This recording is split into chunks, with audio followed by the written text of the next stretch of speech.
안녕하세요. 크립토TV입니다. 이번 시간에는 5월 15일, 이때 시장이 반등할 수도 있다라고 얘기한 블룸버그의 애널리스트 에릭 발추나스가 얘기를 했다고 하는데요. 무슨 내용인지 살펴봅니다. 그 전에요. 5월 2일자 기준으로 6일 연속 비트코인 현물 ETF에서 자금이 빠져나갔습니다. 이젠 이게 일종의 공식처럼 됐죠. 비트코인 ETF에 돈이 들어오면 코인 시장 전체가 올라갑니다. 순유출이 된다. 6일 연속으로 떨어졌다. 돈이 빠져나가면 코인 전체에 당연히 가격은 떨어지겠죠. 근데요, 저는 이걸 보시면서 어떤 생각이 드십니까? 6일 연속으로 돈이 빠져나갔다? 코인이 떨어졌겠죠. 이럴 때 사지. 언제 살까요? 라는 생각이 저는 사실 들었습니다. 우리가 트레이더가 아니라면 샀다 팔았다 레버리지로 비투로 하는 사람들이 아니라면 그냥 내가 선택한 우량 코인들 적립식으로 차곡차곡 쌓기에 매우 좋은 시즌 생각보다 오래 지속이 되고 있습니다. 엘리노 트렛 이 사람 이제 그 폭스 뉴스의 기자입니다. 이 사람이 지금 영어로 뭐라고 해놨죠? 이것을 기사화한 내용이 있습니다. 레버리지 이더리움 선물 ETF에 대해서 미국의 SEC가 긍정적이다. 그러니까 레버리지는 2배, 3배 ETF 이제 그 배로 베팅을 할 수 있는 사실은 이게 도박이고 이게 더 위험한 거 아닙니까? 어찌됐건 이거 지금 이렇게 미팅을 했었다고 하고요. SEC 직원이 긍정적으로 답을 했었다. 지금 낙관적이다. 볼러틸리티 쉐어즈라고 하는 미국의 자산 운용사죠. 2배 이더리움 선물 ETF. 자, 이것을요. 거부하지 않는다면 6월 4일 아마 승인이 될 것으로 예상이 되고 있습니다. 근데요. 비트코인에서도 이와 비슷한 일이 있었습니다. 지난 1월 10일에 비트코인 현물 ETF가 승인이 됐었는데 그로부터 6개월 전에 비트코인 레버리지 2배 ETF가 먼저 승인이 됐었던 전력이 있죠.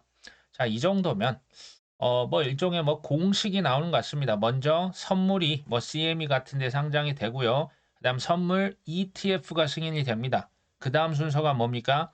레버리지 2배, 3배, 또 인버스 ETF 마이너스 2배, 마이너스 3배. 그 다음에 뭐가 된다? 선물 ETF가 승인이 되겠구나. 이제 추측컨대 이게 이제 아무도 미래는 모르지만요. 5월 23일에 이더리움 현물 ETF가 승인되는 것은 현재로서는 조금 어렵지 않나 하는 생각이 듭니다. 그 전에 2배 레버리지부터 될 가능성이 현재로서 높아 보입니다.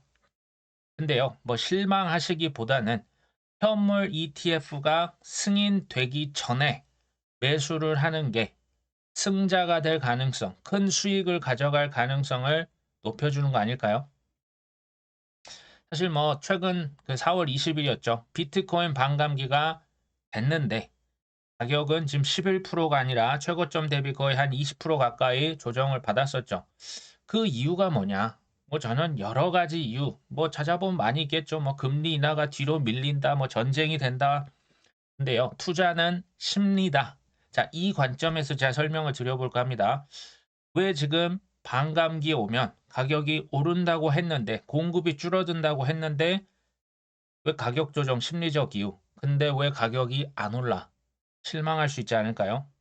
전 세계 기관들 다 들어온다며 수요는 많아지고 공급은 줄어들어서 폭등한다며 바로 열고 닫고 근데 왜 가격은 안 올라?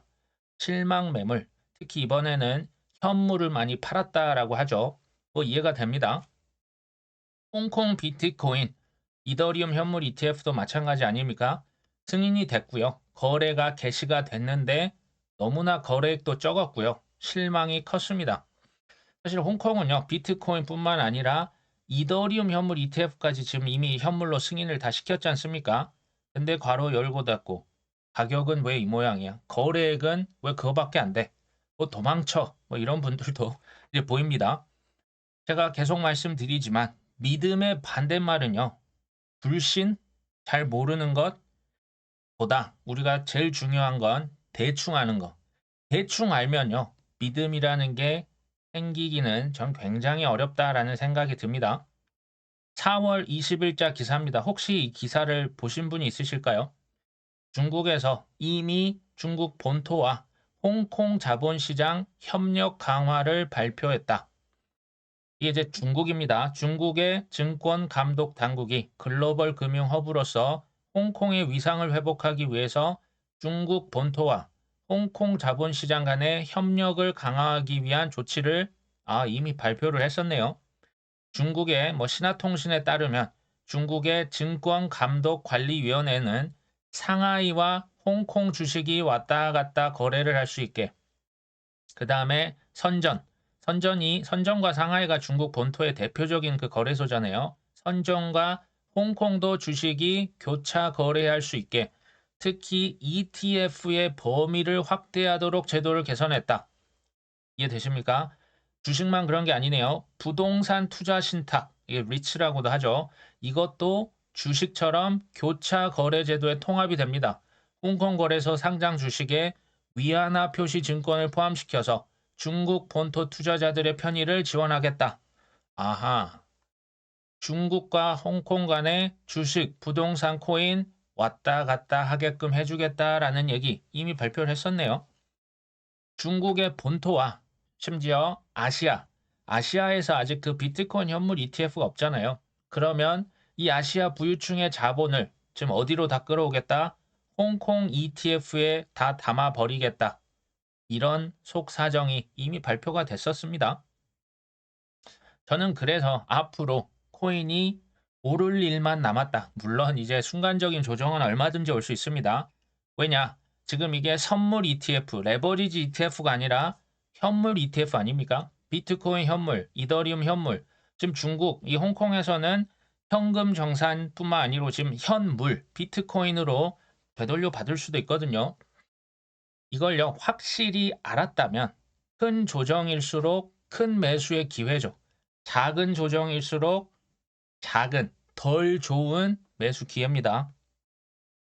이번 영상에 어떻게 보면 좀 핵심적인 기사일 수도 있는데요. 비트코인 매거진에서 이게 이제 영어로 돼 있어서 제가 그 한글 번역 버튼 한번 눌러봤습니다. 두 번째로 큰 유럽의 은행이 있습니다. 바로 사진에 보이는 BNP 파리바라고 하는 프랑스의 은행입니다. 유럽에서 두 번째로 큰데요. 비트코인을 ETF 이미 구매를 했습니다.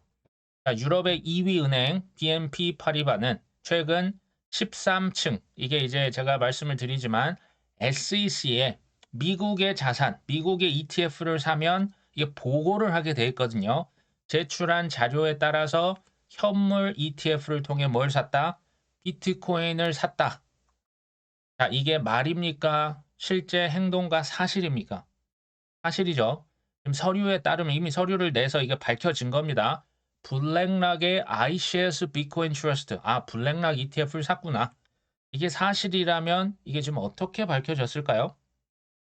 규정에 따라서, 규정이 있네요. 1억 달러 이상, 그러니까 우리 돈 1,300억, 1,400억 이상을 관리하는 대규모 기관 투자자들은 이게 13층에 있는 것 같아요. SEC에 서류를 내야 됩니다. 분기별로 보유 자산을 공개해야 합니다. 그러니까 이제 비트코인 투자자들이 기대가 컸던 거예요. 왜? 지난 1분기에 누가 비트코인을 담았는지, 특히 이제 ETF가 1월 10일자로 승인이 됐었지 않습니까? 누가 샀나? 지금 눈을 크게 뜨고 이걸 지켜보고 있었던 겁니다. 딱 그 서류를 열어봤더니 자산관리자, 패밀리 오피스, 그리고 파크 에버뉴 시큐리티스 뭐 어쩌고 저쩌고, 아메리칸 내셔널 뱅크 뭐 이런 은행들이 뭘 샀다? 비트코인을 샀었다. 대형 투자 기관들, 보유 자산과 투자 뭘 사고 팔았는지 SEC에 보고를 해야만 한다.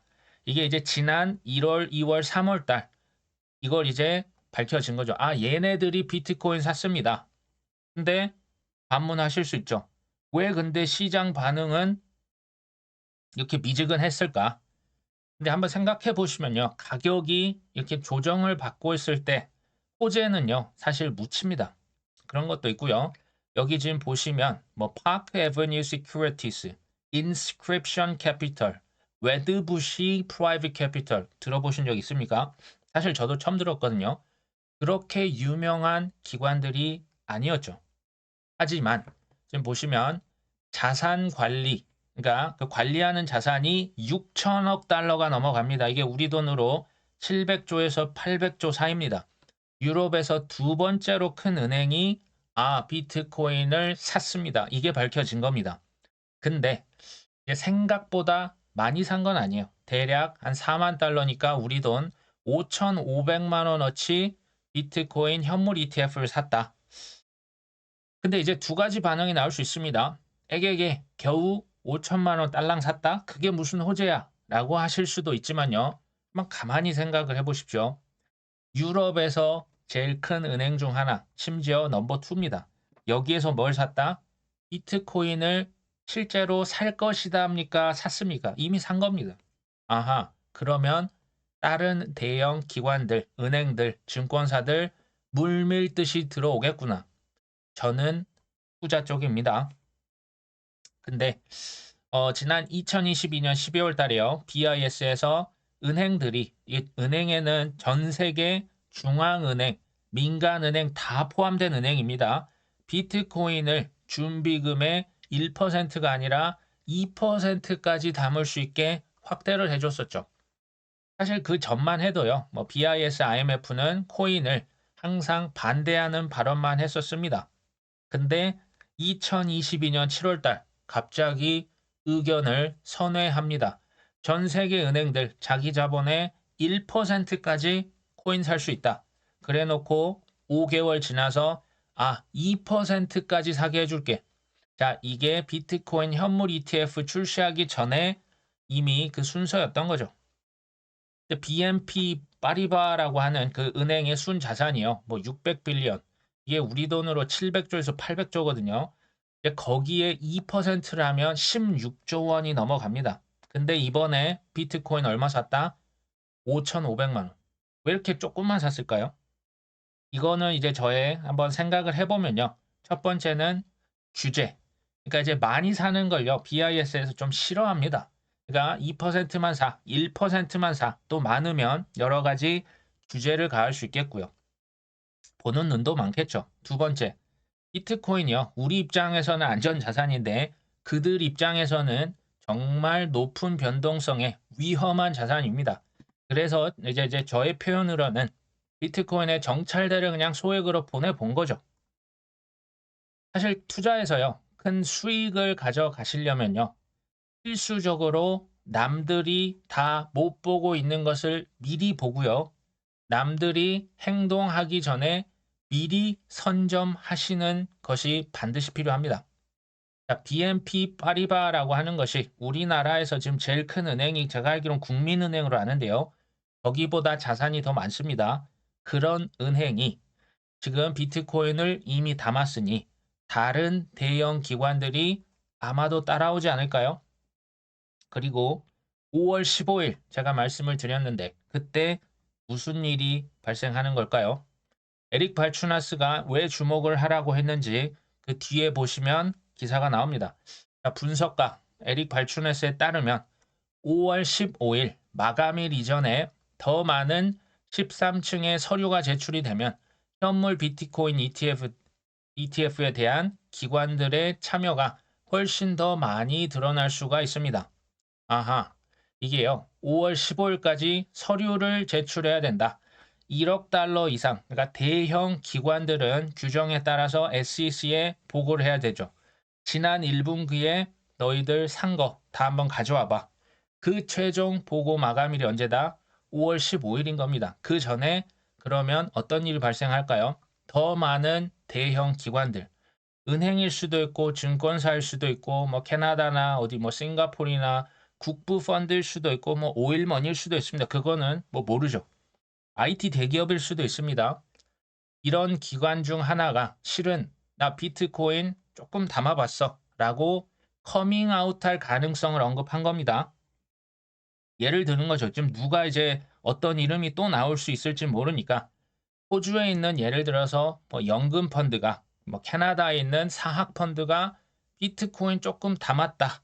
라는 뉴스를 전 세계 일반인들이 들었을 때 공포에 질렸을까요? 아니면 더 이제 그 자산에 대한 확신이 커질까요?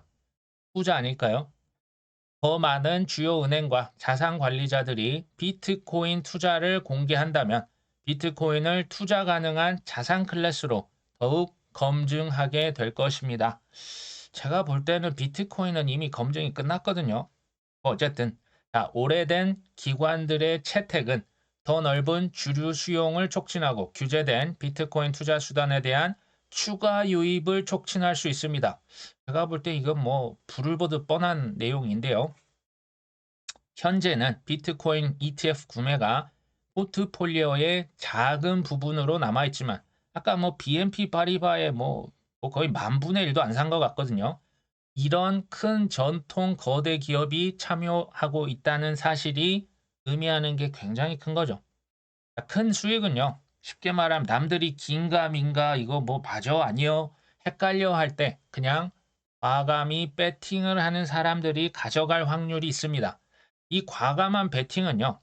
그렇다고 해서 실패나 불확실성이 없는 걸까요? 천만의 말씀입니다. 과감하다는 건요. 그만큼 큰 실패, 불확실성을 그냥 떠안고 본인이 감행하는 겁니다. 본인의 책임하에 그냥 지르는 거죠. 그럼 누가 지를 수 있습니까? 확신에 가득 찬 사람만 지를 수 있습니다. 사실 뭐 저는 개인적으로 뭐 5월 15일이다 어쩌고 이 뉴스와 관계없이 그냥 가지고 있는 돈 탈탈 털어서 조금 더 바이 더 딥을 해봤습니다. 5월 15일 딱 막상 됐는데 상승 안 될 수도 있어요. 근데 우리가 그 트레이더가 아니라 뭐 샀다 팔았다 하면서 우리가 뭐 비트 선물 옵션 하시는 분이라면 좀 예외입니다. 그분들 예외지만 우리가 그게 아니라면 일희일비할 필요가 있다 없다? 당연히 없죠. 공부를요. 지금 뭐 이렇게 그 구독자분들 많이 이제 하시는 것 같습니다. 매우 바람직하고요. 근데 이 공부를요. 적당히 대충 하시면 전 안 된다라는 생각이 들고요. 언제까지 공부를 하냐? 그러니까 질문 훌륭하십니다. 질문하시는 거 좋은데요. 그 질문이 없어질 때까지 끝까지 보셔야 돼요. 어쩔 수가 없습니다. 뭐 NFT가 뭐야? 디파이가 뭐야? 뭐 자산 토큰화가 뭐야? 왜 이더리움을 많이 써? 왜 솔라나, 뭐 파이어 댄서가 왜 혁명적이야?